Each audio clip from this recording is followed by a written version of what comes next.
नमस्कार, उत्तराखंड समाचार में आपका स्वागत है। मैं कंचन नेगी। सबसे पहले मुख्य समाचार। प्रधानमंत्री नरेंद्र मोदी चीन के तियानजिन पहुंचे। 25वें शंघाई सहयोग संगठन सम्मेलन में लेंगे हिस्सा। भारतीय समुदाय ने स्वागत कर लगाए भारत माता की जय और वंदे मातरम के नारे।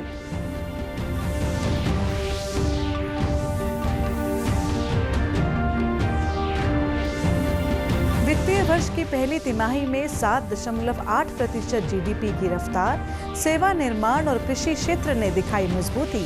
देहरादून में उद्योग जगत और आर्थिक मामलों के जानकारों ने की सराहना।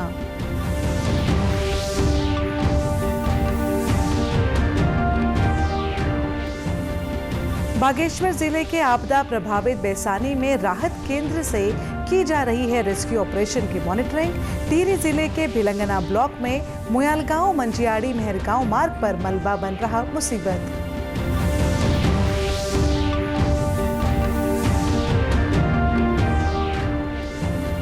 स्वास्थ्य पखवाड़ा के दौरान प्रदेश भर में आयोजित किए जाएंगे 4,500 से ज्यादा मेडिकल व ब्लड डोनेशन कैंप।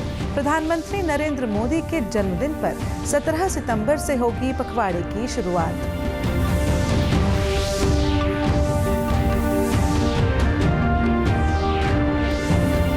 और अल्मोड़ा में धार्मिक आस्था और परंपरा का संगम नंदा देवी मेला शुरू। धार्मिक अनुष्ठानों और देवी स्तुति से गूंजी सांस्कृतिक नगरी। आज रात होगी मां की मूर्तियों की प्राण प्रतिष्ठा। अब समाचार विस्तार से। प्रधानमंत्री नरेंद्र मोदी चीन के तियानजिन पहुंच गए हैं, जहां वे 25वें शंघाई सहयोग संगठन सम्मेलन में भाग लेंगे। 2 दिन का ये सम्मेलन कल से शुरू होगा। तियानजिन एयरपोर्ट पर प्रधानमंत्री मोदी का पारंपरिक और गर्मजोशी से स्वागत किया गया। उनके होटल पहुंचने पर भारतीय समुदाय ने भारत माता की जय और वंदे मातरम के जयकारों से उनका अभिनंदन किया। शंघाई सहयोग संगठन की ये 25वीं बैठक है। चीन के राष्ट्रपति शी जिनपिंग इसकी अध्यक्षता करेंगे। सम्मेलन में 20 से अधिक राष्ट्राध्यक्ष और 10 अंतर्राष्ट्रीय संगठन भाग ले रहे हैं। रूस के राष्ट्रपति व्लादिमीर पुतिन भी इसमें शामिल होंगे। पीएम मोदी इस दौरान वैश्विक नेताओं से मुलाकात करेंगे और क्षेत्रीय सुरक्षा, संपर्क, सतत विकास और वैश्विक सहयोग जैसे अहम मुद्दों पर चर्चा करेंगे। सम्मेलन में एससीओ की 25 साल की उपलब्धियों पर मंथन और अगले 10 साल की कार्य योजना को अंगीकृत किया जाएगा। तियानजिन में एससीओ शिखर सम्मेलन भारत के लिए अहम है, जहां प्रधानमंत्री मोदी की मौजूदगी से वैश्विक मंच पर भारत की भूमिका और मजबूत होने की उम्मीद है। देश की अर्थव्यवस्था ने इस वित्त वर्ष की शुरुआत सुदृढ़ की है। राष्ट्रीय सांख्यिकी कार्यालय ने ताज़ा आंकड़े जारी किए हैं, जिनमें अप्रैल से जून यानी पहली तिमाही में जीडीपी की रफ्तार तेज दिख रही है। भारत ने पहली तिमाही में 7.8% जीडीपी के साथ चीन को पीछे छोड़ दिया है। विशेषज्ञों का मानना है कि जुलाई 2025 के उच्च आवृत्ति संकेतक पहली तिमाही की आर्थिक गति को आगे ले जाने का संकेत देते हैं। वित्त वर्ष 2025-26 की पहली तिमाही में देश की वास्तविक जीडीपी 7.8% बढ़ी है, जबकि पिछले साल इसी तिमाही में ये 6.5% रही थी। सेवा क्षेत्र की शानदार बढ़त के चलते जीवीए यानी ग्रॉस वैल्यू एडेड में 7.6% की वृद्धि हुई। कृषि क्षेत्र ने भी 3.7% की मजबूती दिखाई, जो पिछले साल के मुकाबले दोगुनी है। विनिर्माण और निर्माण क्षेत्र में भी 7.5% से ज्यादा की बढ़त दर्ज हुई। सरकारी खर्च में 9.7% की तेज वृद्धि ने ग्रोथ को बल दिया है। वहीं निजी खपत में 7% और निवेश यानी ग्रॉस फिक्स कैपिटल फॉर्मेशन में 7.8% की मजबूती देखने को मिली। स्पष्ट है कि पहली तिमाही की तेज रफ्तार ने आने वाले वित्त वर्ष के लिए उम्मीदें बढ़ा दी हैं। अब नजर दूसरी तिमाही के आंकड़ों पर होगी, जो नवंबर में सामने आएंगे। केंद्रीय मंत्री हरदीप सिंह पुरी ने इन अनुमानों का स्वागत करते हुए कहा है कि भारत सुधारों से प्रेरित वैश्विक विकास इंजन है, विश्व की सबसे तेजी से बढ़ती अर्थव्यवस्था है और ये आंकड़े शानदार हैं। वाणिज्य और उद्योग मंत्री पीयूष गोयल ने कहा कि भारत सुधारों से प्रेरित वैश्विक विकास केंद्र है। When we read about the India growth story with this quarter, April to June, growth rate at 7.8%. And we've grown across sectors. So I was just looking at the sectoral growth. Public administration 9.8%, financial and realty sector 9.5%, trade and hotels 8.6%, manufacturing 7.7%, construction 7.6%, and agriculture 3.7%, which is big for agriculture. Bharat की अर्थव्यवस्था मजबूती से नई ऊंचाइयों की ओर बढ़ रही है। वित्त वर्ष 2025-26 की पहली तिमाही में भारत ने 7.8% की दमदार जीडीपी वृद्धि दर्ज की है। ये पिछले साल की तुलना में कहीं अधिक है और भारत को दुनिया की सबसे तेजी से बढ़ती अर्थव्यवस्था बना दिया है। राजधानी देहरादून में जीडीपी वृद्धि को लेकर अलग अलग प्रतिक्रिया आई है। अर्थशास्त्री डॉक्टर राजेंद्र बिष्ट ने कहा कि 7.8% की वृद्धि बेहद सकारात्मक संकेत है। मोदी सरकार ने वैश्विक चुनौतियों के बीच भी आत्मविश्वास के साथ आगे बढ़ने का रास्ता दिखाया है। उन्होंने कहा कि राजकोषीय घाटे पर ध्यान देने की जरूरत होगी, लेकिन भारत सही ट्रैक पर चल रहा है। अगर आप देखें कि आज के डेट में जो हमारी विकास दर है वो वर्ल्ड में नंबर 1 है। आप समझ लीजिए जनरली हम जो ग्रो कर रहे थे वो 6.5 के आसपास हम लोग ग्रो कर रहे थे, और जिस तरह से 7.8 का आंकड़ा आया है वो अपने आप में बहुत एक जिसे कहते हैं उत्साहवर्धक है। और ये सिर्फ भारतवर्ष में इसका इफेक्ट नहीं आएगा, जितनी भी वर्ल्ड इकोनॉमी है वो भी इसको देख रहे हैं, जो भी इन्वेस्टर्स है वो देख रहे हैं। और जब इतनी ग्रोथ आ रही है तो नेचुरली जो है जितने भी इन्वेस्टर्स होते हैं वो आएंगे हिंदुस्तान में, भारतवर्ष में आएंगे और इन्वेस्ट करेंगे। ये जो है लगता है कि जो विकास दर है वो और बढ़ेगी, और कहीं ना कहीं जो है हम लोग जो है हम जो डेवलप्ड नेशन की तरफ, विकसित भारत की तरफ बढ़ना चाह रहे हैं, वो उसका एक जो है ये स्टेप है, और ये अब आंकड़ों में भी साफ दिखाई दे रहा है।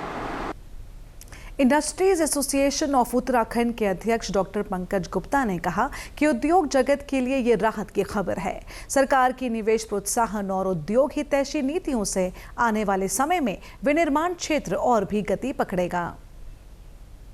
जो आंकड़े आए हैं वो बड़े सुखद आंकड़े जो हमारे सामने आए हैं। भारत की जो अर्थव्यवस्था है पिछले 5 क्वार्टर्स के बाद 7.8% की ग्रोथ जो दिखा रही है, उसका मतलब ये है कि हमारी जो अर्थव्यवस्था है वो बहुत मजबूती के साथ और हर क्षेत्र में, चाहे वो सर्विसेज हो, चाहे वो एग्रीकल्चर, चाहे वो मैन्युफैक्चरिंग हो, पर्टिकुलरली ट्रेजरी सेक्टर जिसमें सर्विसेज आता है, उसने बहुत अच्छा ग्रोथ जो है हमारे इस क्वार्टर में दिया है। और मेरा मानना ये है कि आने वाले क्वार्टर्स में भी हमारी जो अर्थव्यवस्था है, भारत की जो अर्थव्यवस्था है, कुछ शॉक्स जरूर हैं, तो उसके बावजूद भी बहुत अच्छा परफॉर्म करेगी। वहीं भाजपा संगठन के प्रदेश प्रवक्ता सतीश लखेड़ा ने कहा कि प्रधानमंत्री मोदी के नेतृत्व में भारत लगातार नई ऊंचाइयां छू रहा है। जीडीपी की ये वृद्धि दूरदर्शी नीतियों का परिणाम है। भारत अब आर्थिक महाशक्ति बनने की राह पर है। जहां पूरी दुनिया अनेक समाचारों को लेकर और अनेक आर्थिक युद्धों को लेकर के चर्चाओं में है, और जहां अर्थशास्त्री भारत जैसे बड़े देश की आर्थिक स्थिति पर लगातार निगरानी कर रहे हैं, ऐसे में लगातार 5 जो तिमाही हैं उसमें रिकॉर्ड 7.8% की जो जीडीपी वृद्धि है हमारी, वो बताती है कि मोदी जी का आर्थिक प्रबंधन, सेवा क्षेत्र में हो रहे लगातार कार्य और भारत का आंतरिक जो सुरक्षा चक्र है, जिसको मोदी जी ने कहा कि हमारे 125 करोड़ देशवासी आपसी अपनी ताकत है, उसी ताकत के दम पे हमारी आर्थिक जो व्यवस्था है वो अपने आप में संबल बनी हुई है, जो पूरी देश को आईना दिखाती है और दुनिया को आईना दिखाती है। वहीं उधम सिंह नगर के उद्यमी मनीष शुक्ला भी जीडीपी वृद्धि को सकारात्मक मान रहे हैं। उनका कहना है कि ग्रामीण और शहरी क्षेत्रों के अनुपात में ये वृद्धि देखने को मिली है। इससे हर क्षेत्र को लाभ मिलता दिख रहा है। ग्रोथ है ये बहुत ही कंपोजिट ग्रोथ है। इसमें ग्रामीण सेक्टर भी और शहरी सेक्टर भी, इंडस्ट्रियल, एग्रीकल्चर, सर्विस सेक्टर, तीनों में ग्रोथ दिख रही है। ये तीनों ही हमारे पूरे इंडिया का जो हमारा ग्रोथ सेक्टर है और हमारी इंडिया की इकोनॉमी है, वो इन 3 मोटे मोटे हिस्सों में हम देखते हैं, मैन्युफैक्चरिंग में, इंडस्ट्रियल में, एग्रीकल्चर में और सर्विस में। पहले हम सर्विस में बहुत आगे थे, लेकिन अब मैन्युफैक्चरिंग और इंडस्ट्रियल सेक्टर में भी हम बहुत अच्छा ग्रोथ देख रहे हैं। ये मैन्युफैक्चरिंग हब बनने के लिए बहुत अच्छा है। हम चीन से और अच्छा मुकाबला कर सकते हैं दुनिया में। पहले दुनिया का सबसे बड़ा हमारा बैक ऑफिस दुनिया का इंडिया था, और दुनिया का इंडस्ट्रियल जो मैन्युफैक्चरिंग हब था वो चीन था। अब हम चीन से प्रतिस्पर्धा करेंगे, आत्मनिर्भर भारत की परिकल्पना को साकार करेंगे। भारत की 7.8% जीडीपी वृद्धि ने साबित कर दिया है कि मोदी सरकार की नीतियां और सुधार वैश्विक चुनौतियों के बीच भी देश को मजबूती दे रहे हैं। आने वाले वक्त में भारत आर्थिक महाशक्ति के रूप में दुनिया का नेतृत्व करेगा। बागेश्वर जिले के कपकोट क्षेत्र में गुरुवार रात बादल फटने से बड़ी तबाही हुई है। प्रभावित क्षेत्र में जिलाधिकारी आशीष भटगाई, एसपी चंद्रशेखर घोड़के और विधायक सुरेश गढ़िया स्वयं राहत और रेस्क्यू ऑपरेशन की कमान संभाले हुए हैं। बैसानी विद्यालय में बनाए गए राहत केंद्र से मॉनिटरिंग जारी है। जिलाधिकारी का कहना है कि हम लगातार रेस्क्यू और राहत कार्यों पर निगरानी कर रहे हैं। राहत राशि थी वो हम लोगों ने जिनके घर डैमेज हुए थे उसमें लगभग 4 घर थे घर जो पूर्णतः क्षतिग्रस्त हुए, तो उनको राहत राशि का वितरण अभी यहाँ पर किया जा रहा है। इसी के साथ साथ जिन लोगों को जिसमें डेथ हुई है उनके लिए भी राहत राशि का वितरण किया जा रहा है। तो लोगों को जैसे यहाँ पर पहुँचने वाले हैं उनसे बात हो रही है, सहायता जो है के रूप में ये भी दे दिया जाएगा। बाकी जो विदेशी हैं उनके द्वारा ये भी बताया गया है कि विस्थापन के लिए उनके द्वारा बोला गया है, तो हम लोगों ने वो भी बात उसमें भी हम लोग कार्रवाई कर रहे हैं।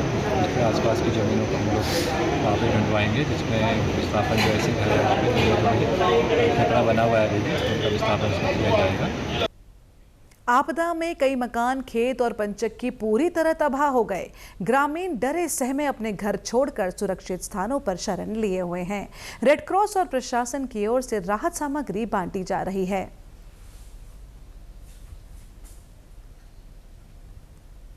अभी शासन प्रशासन लगा हुआ पौसारी मॉल में, पौसारी ग्राम में और पौसारी ग्राम सभा में अभी डर का माहौल है। रात को लोग सो नहीं रहे हैं और बहुत सारी ऐसी चीजें हो रही कि रात को बारिश आ रही थी, ऊपर भी पूरा फट गया, पहाड़ गिरने वाले हैं। गांव को, पूरी गांव को बिल्कुल भी वो है। और मेरा तो पर्सनली ये चीज है कि मेरा तो मकान ही बह गया। पीडब्ल्यूडी मलबा हटाने और रास्ते दुरुस्त करने में जुटा है, वहीं स्वास्थ्य विभाग प्रभावितों का इलाज कर रहा है।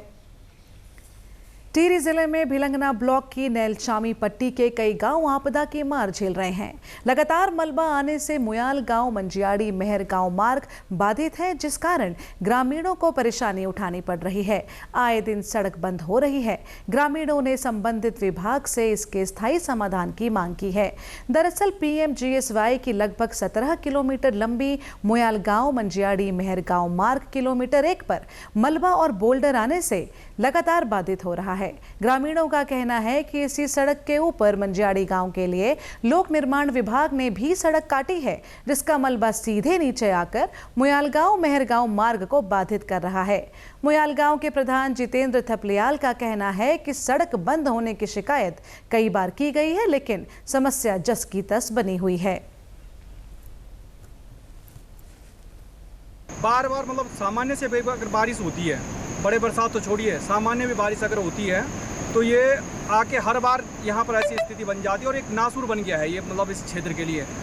आप मान के चलिए कि ये जो रोड है ये लगभग 16-17 किलोमीटर लंबी है और कम से कम 15-16 गांव इस पर इसके टच में हैं। आवाजाही जो है, जैसे पहले गांव जंदोली, कुमाल तोक है, गौरिया गांव है, मंजियाड़ी है, चामी है, इससे और आगे बड़े बड़े गांव हैं, जाक है, नैल है, भटवाड़ी है, तो सारे लोगों का आवाजाही इसी रास्ते से होती है। लेकिन हर बार स्थिति यहाँ पर इतनी नाजुक बन जाती है कि एक बड़ी गाड़ी तो छोड़िए, मोटरसाइकिल पास करवानी बड़ी मुश्किल हो जाती है। वहीं गौरिया गांव के निवासियों का कहना है कि स्थानीय लोगों की सुविधा के लिए बनाए गए मोटर मार्ग विभागों की लापरवाही के कारण परेशानियों की वजह बन गए हैं। उनका कहना है कि PWD और PMGSY ने किलोमीटर 1 के ऊपर ही डंपिंग जोन बनाया है, जो नीचे सड़क को ब्लॉक कर रहा है। और देखिए ये रोड भाई जी, ये रोड ये है PMGS वालों की रोड है और ये देखिए यहाँ 15-16 गाँव को जोड़ती है रोडें। और इन लोगों ने यहाँ पे एक, अगर यहाँ पे एक वो बनाया होता, पुलिया बनाया होती, तो आज ये स्थिति ना होती। और ये जो यहाँ आगे या डंपिंग जोन बना रखा है मेरे पीछे, वहाँ पे पूरा मलबा इन्होंने डंपिंग जोन बना रखा है। इसी वजह से मलबा यहाँ पूरा आता है और ये पूरी रोड बाधित होती है। दूसरी ओर इस बाबत पीएमजीएसवाई टिहरी के अधिशासी अभियंता अविनाश कुमार सैनी का कहना है कि लगातार हो रही बारिश के कारण भूस्खलन से मार्ग बंद हो रहा है। तत्काल मलबा हटाकर मार्ग को खोला जा रहा है। बरसात बाद अक्टूबर माह में इसका स्थायी समाधान किया जाएगा। ये हमारी रोड है मोयालगांव मझाड़ी महर, तो इसमें किलोमीटर 1 में एक गदेरा आता है और उसके ऊपर मझाड़ी करके एक रोड कटी है जो पीडब्ल्यू के द्वारा काटी गई है। उसका मलबा उन्होंने हमारी रोड पर ला करके उधर वहाँ डंपिंग में डाल दिया है। वो मलबा बह करके नीचे रोड में आ जा रहा है बार बार। उसके लिए हमारी वहाँ बरसात की उसमें जेसीबी खड़ी हुई है। जैसे रोड बंद होती है हम उसको खुलवा देते हैं। उसका परमानेंट इलाज ये है कि जैसे अभी बरसात बंद होती है उसके बाद उसमें बॉक्स करवर्ट या कुछ कॉजवे इस टाइप का बना करके और ऊपर उसमें दीवार लगा करके ताकि उसका मलबा नीचे ना आए, और ऊपर भी उसका ट्रीटमेंट करेंगे ताकि ऊपर का मलबा भी बह करके वहाँ से नीचे ना आए। उसके लिए पीडब्ल्यूडी के द्वारा भी जो है बात की जाएगी और तब उसका परमानेंट। प्रधानमंत्री नरेंद्र मोदी के जन्मदिन पर 17 सितंबर से 2 अक्टूबर तक प्रदेश भर में स्वास्थ्य पखवाड़ा आयोजित किया जाएगा। इसके तहत मेडिकल कॉलेजों, जिला चिकित्सालयों, उप जिला चिकित्सालयों, सामुदायिक स्वास्थ्य केंद्रों व उपकेंद्रों में स्वास्थ्य शिविर लगाए जाएंगे। शिविरों में आम लोगों की निःशुल्क जांच करके उन्हें चिकित्सकीय परामर्श दिया जाएगा। स्वास्थ्य महानिदेशक डॉक्टर सुनीता टमटा ने बताया कि पखवाड़े के दौरान 4604 स्वास्थ्य शिविर लगाए जाएंगे। इसके लिए नोडल अधिकारियों की नियुक्ति की गई है। माननीय प्रधानमंत्री जी के जन्मदिन से 17 सितंबर से 2 अक्टूबर महात्मा गांधी जी के जन्मदिन तक हमको पखवाड़े चलाने हैं, स्वास्थ्य पखवाड़ा और साथ में ब्लड डोनेशन कैंप। तो ये हमारे पूरे राज्य में चलेंगे और हम लोगों ने इसका माइक्रो प्लान भी मंगा लिया है सारे डिस्ट्रिक्टों से। तो लगभग हमारे 4500 कैंप्स जो अभी तक हमने रिकॉर्ड किए हैं वो लगेंगे हमारे, और हर ब्लॉक वाइज, पंचायत वाइज, नगर क्षेत्र में और नगर निगम, इस जगह हम लोगों का प्लान है। तो बाकी हमारी ये इसी के द्वारा हमने सारे निर्देश भी दे दिए हैं और रिटर्न में भी। तो हमारी ये 17 तारीख से पखवाड़े चले। स्वास्थ्य महानिदेशक ने बताया कि स्वास्थ्य पखवाड़े के दौरान आयोजित होने वाले शिविरों में केंद्र व राज्य सरकार की स्वास्थ्य संबंधी योजनाओं की भी जानकारी दी जाएगी। इसके अलावा प्रदेश भर में वृहद रक्तदान शिविरों का भी आयोजन किया जाएगा। स्वैच्छिक रक्तदान के लिए विभिन्न विद्यालयों, स्कूलों व महाविद्यालयों में छात्र छात्राओं को भी जागरूक किया जाएगा। है ये 2 तरह का है। एक तो ब्लड डोनेशन है, तो उसमें तो खाली हमारे डोनेशन होंगे, जितना मैक्सिमम कैपेसिटी हमारी है वही हम जनपदों में रखेंगे। और साथ में हमको जो है रजिस्ट्रेशन करना है डोनर्स का। तो हम लोग को जो टारगेट है वो लगभग हमारा 5 लाख डोनर जो है हमको रजिस्टर करने पूरे राज्य में। तो ये हमारे हर साल ये प्रोग्राम चलता है हमारा। लास्ट ईयर 2 सालों से हमने ये कर रहे हैं हम लोग। तो हमारे जनपदों में इसकी तैयारियां भी हो रही हैं। और साथ में तो हेल्थ कैंप है, तो उसमें हमारे जो है सारे जो राष्ट्रीय प्रोग्राम्स हैं हमारे, वो सब कवर किए जाएंगे। जैसे हमारे टीबी प्रोग्राम है या जननी सुरक्षा योजना जो हमारे गर्भवती महिलाओं को है, टीकाकरण है, और हमारे RBS की टीम है जो हमारा बच्चों की स्वास्थ्य वो है। तो हर तरह की जो स्वास्थ्य संबंधी जो वो हैं बीमारियां हैं वो भी देखी जाएंगी। साथ में वहाँ इन्वेस्टिगेशंस भी हम करेंगे, जो बेसलाइन हमारी इन्वेस्टिगेशंस वो भी होंगे।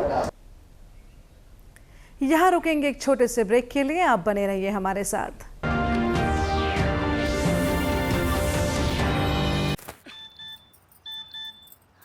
हो गया इंतजाम। किसका? गुड्डी की फीस का। दिखा। 20,000 का लोन तुरंत। पता है कौन दे रहा है, ब्याज कितना है? लोन विनियमित संस्थानों से ही लें और कर्ज उतना जितनी जरूरत, वो भी जांच कर। हो गया इंतजाम। पगार एडवांस में भेजिए।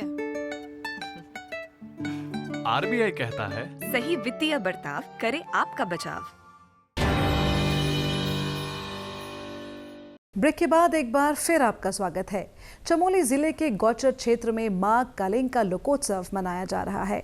7 गांव कृपनाई तल्ली, पनाई मल्ला, भटनगर, शहरगांव, बंदरखंड, श्रीकोट और रावल नगर मिलकर हर साल ये आयोजन करते हैं। मान्यता है कि मां कालिंका का मायका इन्हीं गाँव में है, जबकि भटनगर को उनका ससुराल माना जाता है। भाद्र मास के शुक्ल पक्ष पंचमी को मां कालिंका को मायके बुलाया जाता है। इसके बाद पंचमी से अष्टमी तक पनाई सेरा मंदिर में विशेष पूजा और धार्मिक अनुष्ठान होते हैं। नंदा अष्टमी के दिन मां कालिंका को वापस भटनगर ले जाकर पुनः उनकी विधिवत पूजा अर्चना कर उन्हें मूल स्थान पर विराजमान किया जाता है। रावल देवता धर्म भाई हैं, तो ये लोग मतलब अब ध्यान माना गया, तो ध्यान मतलब भटनगर हो गया, ससुराली भटनगर गांव ससुराली हो गया, और ये साथी गांव सैन, बंदरखंड, रोल नगर, बंदरखंड, ये 6 गांव ऐसे हैं कि मेदी गांव हैं। तो ये बुलाने जाते हैं ध्यान को, जैसे हम भी अपने ध्यान को बुलाते हैं। महीना होता उनका, तो नवमी की अष्टमी को देवी नीचे गई, और नवमी को भटनगर वालों की तिथि होती है। नवमी को उन्हीं का पूजा का सारा वही करते हैं, पूजा भटनगर गाँव में पूजा वूजा करके यहाँ से जब देवी जाती तो भारी रहती है। नवमी को पूजा होगी तो देवी अपने स्थान पे जाते हैं। क्षेत्रवासी कालिंका माता लोकोत्सव की इस परंपरा को धरोहर के तौर पर देखते हैं। भाद्र मास के शुक्ल पक्ष पंचमी को भगवती का यहाँ पर आगमन होता है, और नंदाष्टमी को जो है भगवती पुनः अपने मूल स्थान वही चिता भस्माली पे, जहाँ जो है शमशान घाट पे जो है वो नदी के किनारे जो है वो भगवती स्थित है। ये जो है कालिका माया का इतिहास है। और जो है 4 दिन तक हम यहाँ पर क्षेत्र की भलाई के लिए, क्षेत्र के वातावरण को शुद्ध करने के लिए यहाँ पर जो है यज्ञ का जो है आयोजन किया जाता है। सारे जितने भी हमारे क्षेत्र के ग्राम हैं, क्षेत्र के नगर के जितने भी लोग हैं, सब श्रद्धा भक्ति से आकर के यहाँ पर भगवती का पूजन करते हैं। यहाँ पे ये हमारे बहुत प्राचीन समय से ये मतलब ये परंपरा चली आती है। भादवाष्टमी के मौके पे माँ भगवती अपने जो साथी गांव के जो माई का पक्ष, जिसमें रावल नगर, पनाई, बंदरखंड, सैल, त्रिकोट इत्यादि ये गांव हैं, तो यहाँ पे अपने भक्तों को दर्शन देने के लिए आती है। और उस समय में यहाँ पे जैसे भैंसे की बलि वगैरह वगैरह जो प्रथा जो थी वो चलती आती थी, लेकिन सामाजिक चेतना के कारण अब यहाँ पे 3 दिवसीय यज्ञ का अनुष्ठान होता है, और पूरे क्षेत्र के लोगों की खुशहाली के लिए यहाँ पर सारे भक्तजन और हम सब लोग उनकी कामना करते हैं। अल्मोड़ा का धार्मिक व ऐतिहासिक नंदा देवी मेला भाद्रपद शुक्ल पक्ष की पंचमी से विभिन्न धार्मिक अनुष्ठानों के साथ आरंभ हो गया है। मां नंदा सुनंदा की मूर्तियां बनाने के लिए हवालबाग विकासखंड के ठूली गांव में कल कदली वृक्षों को आमंत्रित किया गया। आज ढोल नगाड़ों और देव डांगरों के मां नंदा सुनंदा के स्तुति गायन के साथ कदली वृक्षों को मंदिर में लाया गया। दिन में चंद्रवंशीय राजवंशीय परिवार के वंशज सोमेश्वर चंद्र राज सिंह ने कदली वृक्षों का पूजन किया। रात में मां नंदा सुनंदा की मूर्तियों का निर्माण कर उनकी प्राण प्रतिष्ठा की जाएगी। कल अष्टमी को मां नंदा सुनंदा की मूर्तियों को श्रद्धालुओं के दर्शनों के लिए रखा जाएगा। नंदा देवी मंदिर समिति व मेला समिति के पदाधिकारियों का कहना है कि अल्मोड़ा का नंदा देवी मेला पिछले 209 वर्षों से आयोजित हो रहा है। मेले का समापन 3 सितंबर को मां नंदा सुनंदा के भव्य शोभा यात्रा के साथ होगा। यह मेला 209 वर्ष में प्रवेश कर चुका है, और ये पंचमी से शुरू होता है। आज सप्तमी है। हम कल कदली वृक्षों को तुला गाँव में आमंत्रण देने गए थे। आज हम उनको वहाँ से लाए हुए हैं, और अभी राजवंशी के लोग इसकी पूजा कर रहे हैं। शाम को इनको नंदा सुनंदा की मूर्ति का निर्माण होगा, और फिर तब प्राण प्रतिष्ठा की जाएगी। कल जो अष्टमी है उस दिन नंदा सुनंदा की पूरे श्रद्धालु जो जनता है वो पूजा करती है और प्रार्थना करती है कि सभी अल्मोड़ा के वासी सुखी रहे, संपन्न रहे, और यहाँ कभी आपदा ना आए। बाजार में जूड़ा चाचरी छपी नीवली अपनी संस्कृति को बचाते हुए अपनी विरासत को संभालते हुए जो मातृशक्ति का आज योगदान यहाँ पर दिखता है बहुत सी मतलब ये मैं देख रहा हूँ कि हर साल इसमें मातृशक्तियाँ बढ़ते जा रही हैं मैं आकर के अपनी संस्कृति को यहाँ पर मंच में उसके बाद दिखाती हैं। मैं इस मातृशक्ति का धन्यवाद करना चाहती हूँ कि आज अगर हमारी संस्कृति को कहीं भी संभालने का कार्य किया है तो मातृशक्ति के क्रिया द्वारा ही किया गया है। देहरादून के कोरोनेशन जिला अस्पताल का स्वास्थ्य महानिदेशक डॉक्टर सुनीता टम्टा ने आज सुबह निरीक्षण किया। इस दौरान उन्होंने अस्पताल में मरीजों से बातचीत कर स्वास्थ्य सेवाओं की जानकारी ली और अधिकारियों को साफ सफाई समेत अन्य व्यवस्थाओं को दुरुस्त करने के निर्देश दिए। निरीक्षण के दौरान उन्होंने मरीजों से दवा वितरण, डॉक्टरों की उपलब्धता और इलाज की स्थिति के बारे में फीडबैक लिया। आज हमने यहाँ राउंड लिया कोरोनेशन हॉस्पिटल में और मैंने पहले भी यहाँ पर दो तीन बार विजिट में कर चुकी हूँ। तो आज मैंने पाया कि बहुत अच्छा मतलब अरेंजमेंट यहाँ मैंने देखा, साफ़ सफाई भी देखी और स्पेशली जो टोकन सिस्टम जो हम चाहते थे कि मरीजों की जो भीड़ है डॉक्टर्स के ओपीडी में वो ना लगे, वो मैंने यहाँ पाया। और आप लोग भी ज़रा देख लीजिएगा, जैसे भी जो हम बता रहे हैं वो वाकई में मतलब सही है। तो ये सबसे इम्पोर्टेंट था कि पेशेंट क्योंकि भीड़ क्राउड मैनेजमेंट जो अच्छा अगर कर दिया हमने तो बहुत बड़ी बात करी। तो हमारे पीएमएस साहब ने बहुत इसमें मेहनत करी और काफ़ी सीटिंग अरेंजमेंट भी अच्छा किया है क्योंकि पेशेंट खड़ा ना रहे और वो टोकन सिस्टम रहेगा तो अपना बैठा रहेगा, टोकन नंबर जैसे आता है उस हिसाब से वो पेशेंट अपना आप से उठ के जाता है। प्रधानमंत्री नरेंद्र मोदी 31 अगस्त को सुबह 11 बजे आकाशवाणी पर मन की बात कार्यक्रम में देश विदेश के लोगों के साथ अपने विचार साझा करेंगे। ये मासिक रेडियो कार्यक्रम का 125वां एपिसोड होगा। लोग इस कार्यक्रम के लिए अपने विचार और सुझाव टोल फ्री नंबर 1800117800 पर भेज सकते हैं। वे नरेंद्र मोदी ऐप या MyGov ओपन फोरम के जरिए भी अपने सुझाव ऑनलाइन साझा कर सकते हैं। उत्तराखंड विधानसभा की रजत जयंती के अवसर पर आगामी नवंबर माह में 2 दिवसीय विशेष सत्र आयोजन किया जाएगा। इस सत्र में राज्य की उपलब्धियों, चुनौतियों और भविष्य की योजनाओं पर व्यापक रूप से चर्चा की जाएगी। भाजपा का कहना है कि वैसे तो पक्ष विपक्ष को हमेशा ही साथ बैठकर राज्य के विकास पर चर्चा करनी चाहिए, लेकिन कम से कम रजत जयंती के वर्ष पर होने वाले विशेष सत्र में तो सार्थक और सकारात्मक चर्चा की अपेक्षा प्रत्येक उत्तराखंड वासी रखता है। हम सबके लिए सौभाग्य की बात है कि हम अपने राज्य स्थापना की रजत जयंती वर्ष मनाने जा रहे हैं और इस अवसर पर आदरणीय मुख्यमंत्री जी के द्वारा विशेष सत्र के आयोजन की घोषणा की गई है। तो निश्चित रूप से बहुत ही सराहनीय सरकार का ये फैसला है और इस सत्र के आयोजन से पक्ष और विपक्ष कि हम राज्य को किस ओर बढ़ाने का प्रयास कर सकते हैं, कहाँ पर हमने अभी तक राज्य कहाँ पहुँचा है और कहाँ तक जाना है, इसको लेकर के एक रोड मैप की भी हम तैयारी कर सकते हैं। तो निश्चित रूप से एक सराहनीय निर्णय सरकार द्वारा लिया गया है और राज्य की दशा दिशा तय करने के लिए यह सत्र होगा।